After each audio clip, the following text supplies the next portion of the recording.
अगस्त से भगवान की कलश यात्रा हुई और 18 अगस्त से आज तो 23 है, कल तक की भगवान की कथा होगी। नवागांव बजरंगपुर में निरंतर भगवान शिव की कथा चल रही है और बड़ा आनंद भी आ रहा है भक्तों का भाव देख करके। जी जी परम जी जी परम आदरणीय पूजनीय पिताजी, ऐसे तो वंशानुगत ये परंपरा रही। मेरे पूजनीय दादाजी श्री कुशाल दास वैष्णव जी पूजनीय दादाजी की सन्निधि में, फिर पूजनीय पिताजी कथा करते थे श्री अशोक दास वैष्णव जी। ऐसे मतलब शिक्षा दीक्षा मतलब कैसे? हाँ, शिक्षा दीक्षा तो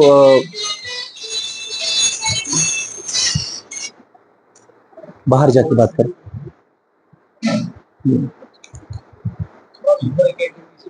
हाँ, पूजनीय पिताजी की शुरू से परंपरानुगत ये संस्कार रहा है, लेकिन वृंदा भागवत की जो कथा है मैंने वृंदावन से ये प्रारंभ किया और अध्ययनशील रहा और अभी भी विद्यार्थी बनकर ही जी रहा हूँ। तो सभी पुराणों को जहाँ जहाँ जो मिल जाए प्रसाद के रूप में वो मैंने प्राप्त किया है। ये आध्यात्म जैसा आप पढ़े लिखे तो होंगे ही, आध्यात्म में रुझान कैसे हुआ? एक्चुअली मैं मैकेनिकल इंजीनियर हूँ जी। तो मैकेनिकल इंजीनियर होने के साथ जब गुरुदेव की शरणागति हुई और मैंने देखा कि हमारा जो युवा है वो आध्यात्म से थोड़े दूर हो रहे हैं, तो बस मेरी इच्छा हुई कि इस क्षेत्र में कुछ कर पाऊं, खासकर हमारे आध्यात्म हमारी सनातन को थोड़ी बहुत संभालने की कोशिश कर रहा हूं। और मुझे प्रसन्नता तब होती है जब सभी युवा आकर के कथा में बैठते हैं और जो परिवर्तन मैं देखता हूँ।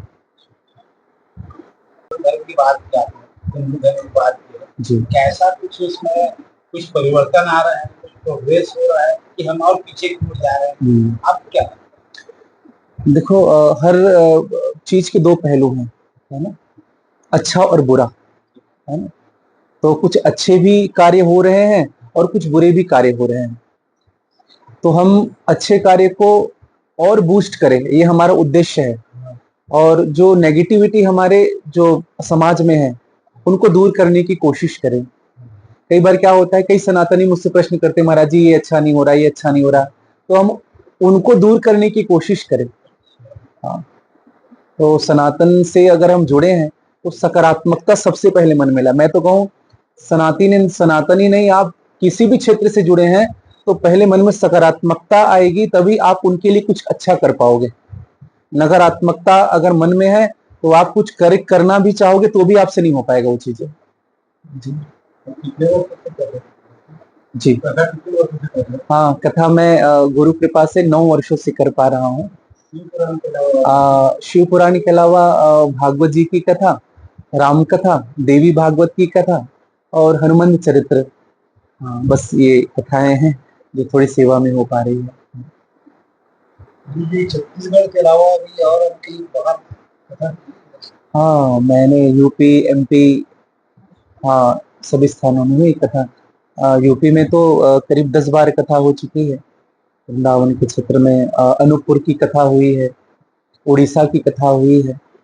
ऐसे कथाएं होती रहती है पूरे भारतवर्ष में। ठाकुर जी की कृपा से भी राजस्थान जयपुर की कथा है, अहमदाबाद की कथा है। तो छत्तीसगढ़ के माटी पुत्र होने के साथ साथ बाहर भी मुझे अच्छा लगता है कि हाँ, लेकिन मुझे गर्व होता है कि हाँ, छत्तीसगढ़ की भूमि पे जब कथा होती है ना तो हृदय बहुत गदगद रहता है। आज कथा में जो आप भजन चला, लोग झूम उठे थे। संगीतमय कथा होती है जी, संगीतमय ऑर्केस्ट्रा वाले में रखे हैं कि वो ऑर्केस्ट्रा वाले नहीं हैं, मेरे सभी साधक भजन करने वाले हैं। तो कुछ वृंदावन से आए हैं, कुछ प्रयागराज से आए हैं और कुछ हमारे यहाँ के लोकल हैं। साधक बड़े अच्छे हैं, अगर और उनका महत्वपूर्ण भूमिका होता है जो मैं कथा कर पाता हूँ। आपने जैसे कहा कि हम छत्तीसगढ़ के हैं, अच्छा लगता है, क्योंकि छत्तीसगढ़ में छत्तीसगढ़ी के श्रोता होते हैं। जी जी जी, तो छत्तीसगढ़ी आप बोलते हैं? हाँ हाँ बोलते हैं जी। छत्तीसगढ़ी बोलता हूँ, है ना। प्रवचन के माध्यम से ना मैं इसलिए नहीं बोल पाता हूँ क्योंकि मुझे सुनने वाले ना अदर स्टेट के भी बहुत है। तो हाँ, तो यहाँ के तो क्या है, हिंदी हमारी राष्ट्र भाषा है, तो लगभग सब उनको समझ जाते हैं। बीच बीच में छत्तीसगढ़ी भजन कर लेता हूँ ताकि हमारी लोकेलिटी को भी मैं स्पर्श कर सकूं। ऐसे छत्तीसगढ़ी तो बोलता हूँ, घर में परिवार में छत्तीसगढ़ी ही बोलता हूँ। छत्तीसगढ़ में अन्य राज्यों में गौ सेवा के यहाँ जी जी गौ सेवा, गौ माता की ना बड़ी विकट परिस्थिति है भैया। प्रतिदिन 500 गाय कट रहे हैं। आदि गुरु जगत गुरु भगवान शंकराचार्य जी का स्टेटमेंट मैंने सुना उस दिन कि 500 गाय प्रतिदिन कटना, और यही दशा अगर 7 वर्षों तक रहे तो एक गौवंश देखना मुश्किल होगा हमारे लिए। तो मेरी सभी सनातनियों से प्रार्थना रहेगी, सभी सनातनी एक संकल्प ले, कम से कम एक गौ माँ का सेवा जरूर करें ताकि हम गौवंश को बचा सके। क्या ऐसा नहीं हो सकता महोदय कि जैसे आप कथा कर रहे हैं, जी मिल रहा है, जी, आप अपनी ओर से कोई गौशाला खोल रहे शायद ज्ञात होगा कि प्रतिदिन कथा में अनाउंस होता है, करीब 8 वर्षों से गौ सेवा हो रही है, सैकड़ों गायों की सेवा आश्रम में हो रही है। ये आश्रम है हमारा, आप दुर्ग से जब रायपुर रोड में जब जाएंगे तो आप जब भिलाई 3 क्रॉस करेंगे तो चरोदा कस्बा पड़ेगा। चरोदा के आगे 2 किलोमीटर जब आगे जाएंगे तो लेफ्ट में सोलर पैनल डला हुआ है अदानी जी का, बस वही गांव जंजगिरी है। जंजगिरी में बस दुर्गा जी का मंदिर है, नहीं हनुमान जी का मंदिर चरोदा में है। फिर प्लांट जो लगा हुआ है ना उसी के पीछे आश्रम है लगभग 3 एकड़ में, तो वहां लगभग 9 वर्षों से गायों की सेवा हो रही है और मेरा उद्देश्य गौ सेवा ही है कथा के माध्यम से। जैसे शिव पुराण कथा में पंडितों द्वारा कथा में बताया जाता है जी, ये करने से ये होता है, वो ये करने से वो होता है, आपकी कथा में कुछ ऐसा है? नहीं देखो, बिना विधि की निधि नहीं मिल सकती, है ना। जब तक हम कोई विधि नहीं करेंगे तब तक से निधि नहीं मिलेगी। तो विधि करने से हमें कुछ प्राप्त होता है, चाहे निज जीवन में कुछ नियम हो या कुछ विधि हो, बिल्कुल करना चाहिए।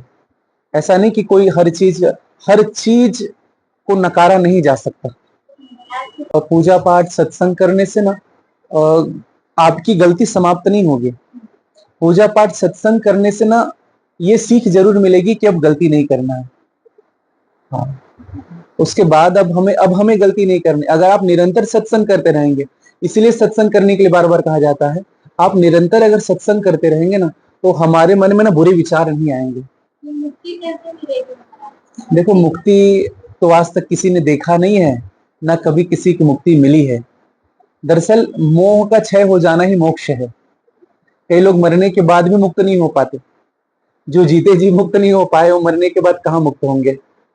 तो जो जीते जी भी अगर मन में किसी प्रकार की इच्छाएं नहीं, कांस्टेंट हो गया है वो, तो आप समझ लीजिए कि आप इसी जन्म में मुक्त हो गए।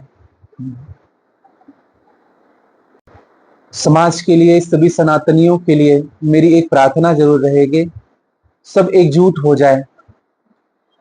कहीं शिव पुराण हो रही हो, कहीं भागवत हो रहा हो, कहीं मंदिर में पूजन हो रहा हो, या हमारे घर के आसपास कहीं शिव जी का मंदिर हो, कृष्ण जी का मंदिर हो, राम जी का मंदिर हो, सभी सनातनियों से मेरी एक ही प्रार्थना रहेगी कि अपने सनातन को पहचाने, अपने धर्म को पहचाने, अपने धर्म से प्रेम करें, अपने सनातन से प्रेम करें और आपसी वैमनस्यता समाप्त करके समरसता फैलाए हमारे समाज में। क्या महाराज जी हिंदू धर्म को जानते हैं? जी, हिंदू धर्म नहीं है, हिंदू संप्रदाय है, सनातन धर्म है। तो मेरा एक मत रहता है, हम सनातनी हैं। कई लोग क्या होता है भैया पता है, हिंदी हैं, कई लोग ना गैर हिंदू समझते अपने आप को। हमारे हिंदू में क्या हो रहा है, जैसे कोई अन्य वर्ग के हैं तो हम क्या कहते हैं, वो हिंदू नहीं है, वो मुस्लिम नहीं है, वो सिख नहीं, वो सिख भी हमारे सनातनी है। और मैं तो कहूँ पहले कोई धर्म नहीं था, सब धर्म तो 20 साल हुए, 200 साल हुए, 300 साल हुए, उससे पहले तो हमारा सनातन ही था। तो कई बार क्या होता है, ये कई लोग अपने आप को जैनिज्म कहते हैं, हिंदू नहीं कहते, कई अपने बुद्धिज्म में कहते हैं, हिंदू नहीं कहते। इसलिए मैं सबको सनातनी कह रहा हूं। इसलिए हिंदू मतलब हम ही बटे हुए हैं इस विषय में। ये बड़ी गंभीर समस्या है हमारी। तो मेरी प्रार्थना रहेगी, कोई छोटा और कोई बड़ा नहीं, सनातन में 4 ही भाई हैं, ब्राह्मण, क्षत्रिय, वैश्य और शूद्र। ये कोई छोटा और बड़े नहीं, ये 4 अंग है, 4 भाई है हमारे, जो एक है। क्योंकि अ, अ, सीने से बड़ी, भुजा से बड़ी छाती नहीं होती, धर्म से बड़ी जाति नहीं होती, और दीपक से बड़ी बाती नहीं होती। हाँ, अगर हमारा सनातन ही नहीं बचेगा तो हम जाति का क्या करेंगे, हैं? इसलिए जाति में ना बटे। आप सबसे मेरी प्रार्थना रहेगी कि जाति में ना बटे और सब एक होकर के चले, सब सनातनी होकर के चले।